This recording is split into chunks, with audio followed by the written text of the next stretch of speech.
Have you ever been in a relationship rut? I would say have, but the big question is, how do you get out of it? Right now, 25% of Americans say they are in one. That's 1 out of every 4 Americans are in a relationship rut. Oh, yeah. That's a lot of my married friends. It's easy to do. You're living life. You just kind of keep going and you forget to pay attention to each other. And it starts to fall apart. Now, how do you know if you're in a relationship rut? Here are some of the bigger factors. 50% of people, they say it's fewer romantic gestures. You're just not taking the time to show that special somebody that they are. You're noticing that your intimacy is less passionate. And 41% of people said it's really due to a lack of conversation. That's when they start to feel like they're in a relationship rut. When I talk to some of my friends that do talk about the relationship rut, you're kind of nailing on all of those points. And the main thing is they say they don't have fun together anymore. It's almost kind of automatic and going through the motions. Yep. And you're right. What if you woke up and your mate and surprised you with your favorite breakfast meal? And you woke up and go, hey, Virginia, here's your sandwich. And they gave you a foot massage on a Sunday morning out of the blue. It kind of blow you away, wouldn't it? It would. Mm-hmm. You have to be intentional in your relationships. It's never anything you can put on autopilot and expect it to thrive. You have to intentionally say, I'm going to go out and we're going to spend time together. We're going to talk. I'm going to put out a romantic gesture. We're going to be intimate. Whatever it is we're going to do. You have to be intentional in your actions in a relationship. And if not, you're going to wind up in a rut. I think rut comes with not trying. Yes. Or at least the perception of not trying. And sometimes you get caught up in the minutia of life and you're doing so much that when you come home at the end of the day, you're like, I can't put any more effort into anything. Mm-hmm. That's true. And that's why you have to make sure that you're still saving part of your best self for your partner. And I had that problem. You know, the Queen and I think I had been the reason why we wound up in a rut because I was not managing my sleep well during the week. And on Fridays, I still remember now, countless times, she was driving me somewhere and I'm asleep in the passenger seat of the car. And she finally said, you know what? You're not a lot of fun to be with on Fridays. She said, you're bitching about Jaybird in Virginia. I was too tired. You guys had already worn me out. I didn't have any bitching left. You couldn't even gossip. I didn't even have enough energy in me to do that. And she called me out on it. She was right. And I said, you know what? I've got to manage my sleep better during the week because I can't be a zombie for her because she's like, you give everything to your job. And then what I get is nothing. There's nothing left of you. And so I said, all right, yeah. Is that exactly how she said it? No, there was a lot of words I can't say. More painful, more hurtful? Yeah. It was pretty cutting. It was pretty good. It's pretty good. Yeah. A lot of words began with F. Understood. Yeah. Not all of them was failure. No, not all of them. But I did that. But here are some things you can do if you find yourself in a relationship rut. Some of the best suggestions and things that you can do. One is changing your routine. That's what a rut is typically. You just get into a routine and it becomes monotonous and it's boring and you feel like you're going through the motions in life. And you said, so is this what we're going to be doing in 10 or 20 years, the exact same thing every single day? So change it up. Do something different. Instead of the regular date night that you have, do a spontaneous adventure, something you wouldn't normally do, something that was exciting. Like when you first started dating, you would do random things and you were happy to do it because you were with them. Dress up like werewolves and go dance in the backyard, do a full moon to ragtime. If that's your thing. Just get weird with I see you and Honeyface doing that. Of course, to them, to break up the abnormal, they'd have to do something completely normal. You guys have to have like a boring night where you just stay home and read. Yeah. That's how they change it up. Because every other night they're dressed as werewolves dancing to ragtime in the backyard. That's a very good point. Yes. Even just simply trying a new recipe together. And one thing the Queen and I did, we just tried a new show together over the weekend. It was just something that's like, okay, this is something new, even though it's something that we kind of typically do. Here's something that one of my mates had told me, and they told me a while ago, so I'm protecting them. No one will know who I'm talking about. But they just said, I kind of feel like I try to do fun stuff, and they never want to do it, and it makes me get annoyed with them. And then once I'm annoyed, it's hard for me to get back in that enthusiastic mood to try to want to do something. Now I feel like I'm pulling teeth, and they're only doing it to go through the motions, and they're not that excited about it. What do you do when you're in that situation? You start with that, and it may feel that way at first, but it becomes more natural to you. So even though it doesn't feel maybe natural or because you're not doing it enough, I think you still pursue it. Things like holding hands, cuddling, even a back rub, some of those things, be like, okay, I don't know, this feels weird. But they have seen just even human touch. It does so much for connection. And you may not realize it, but it may be a while since you've done a little back rub or you've held hands or something along those lines. That would be an example that I'm talking about. The person even said, I tried to give a back rub, and I was being so kind and nice, and all they were met with is, oh, I don't want to be touched right now. I'm not in the mood for this. I'm tired. I want to watch something almost kind of on their own, and there was no time for connection, even though one was going full gorilla for it. Well, then that to me is when you would say to them, hey, I'm feeling disconnected. And right now may not be that moment. I'm not going to put that kind of pressure on you, but just so you know, when you are ready, you need to find a time, and we need to connect this way because we're drifting apart. And unless that's how you want, and you want this relationship to end, you're going to have to find time. And if I just don't work into your schedule, then there's not much for us to fight for. That's a pretty heavy statement to say to somebody. We're drifting apart. If you don't get that message in a relationship. Absolutely. Yeah, sometimes people they don't want to reconnect. And this is for relationships where you realize you're in a rut and you want to reconnect, but you just don't know how. Because there's some people listening right now going, Kevin, I do not want to reconnect. I am so trying to eject. And then maybe that's the signal. If one person wants to eject. Yeah. But what do you do if you've got, let's say you have 3 kids that are 8, 10, and 13, and you don't want to go through a divorce, but you really don't like your mate? Yeah. Do you fake the funk? No, to me, if I were in that situation, I would have a conversation and say, we can have I believe Gwyneth calls it a conscious uncoupling.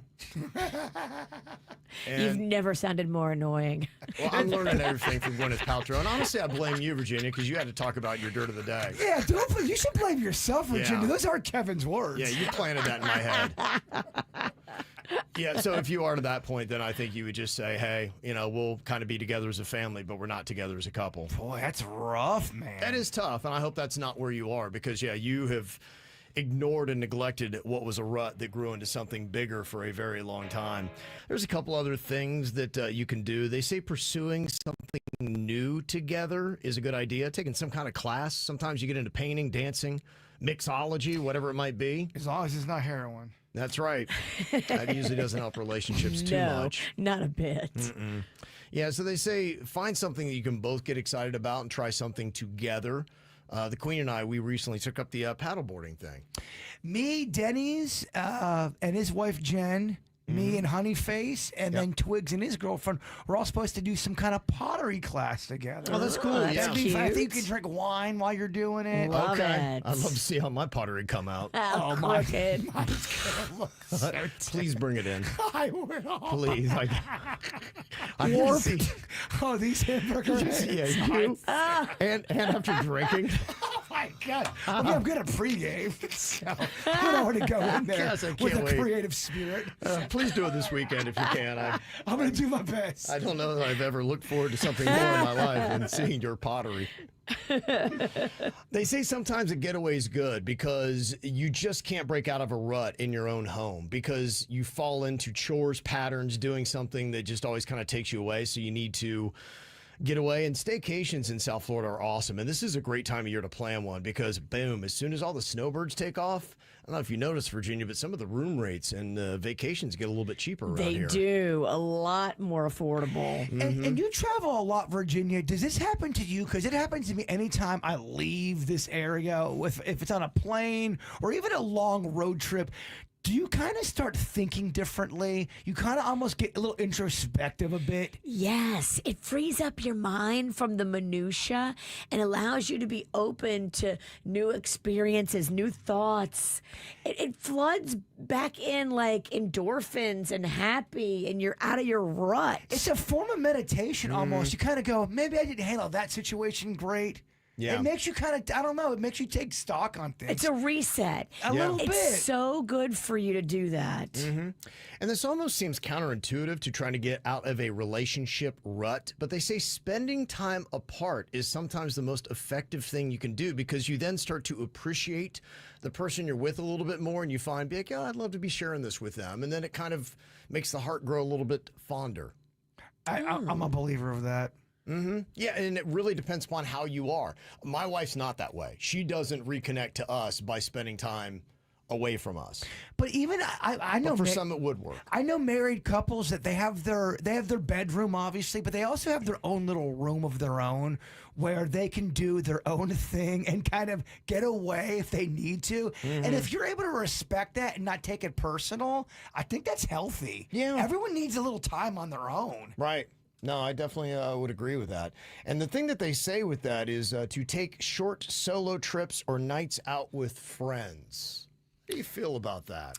I personally think it's great. It's healthy. It's good. It's human.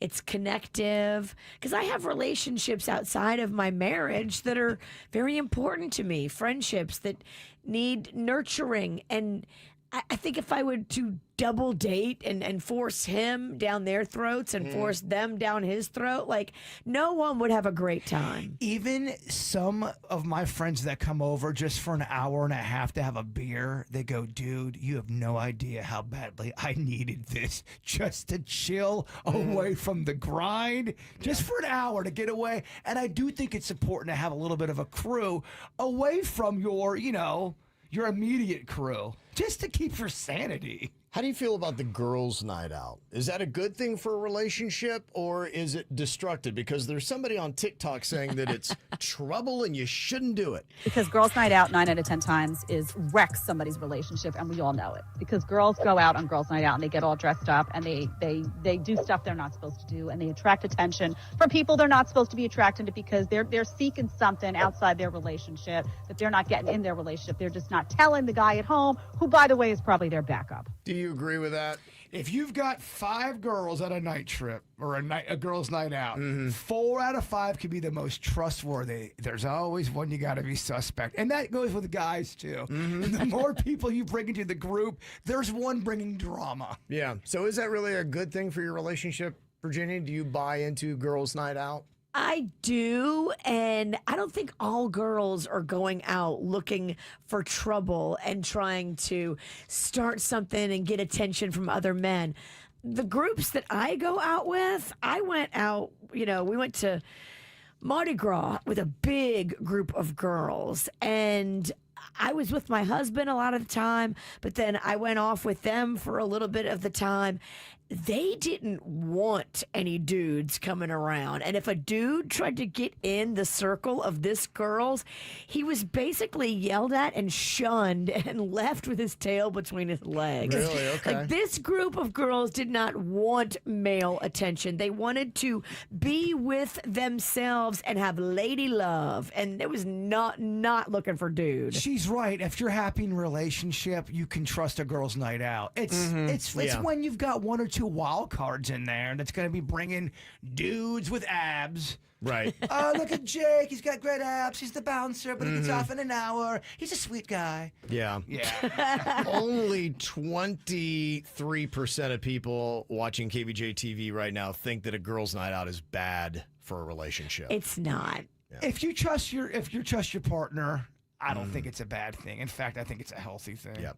And finally here, one last thing you can do if you're trying to break out of a relationship rut. They say, look, sometimes therapy isn't just for the crisis when you think that the relationship's going to end. Sometimes it's like going to the gym. It's a tune-up. It's a chance for you to talk about things with somebody that can arbitrate and work between you to, just kind of iron some things out that might be causing a little bit of rift that you were even unaware of. And they said, so maybe don't wait until you hit the emergency level.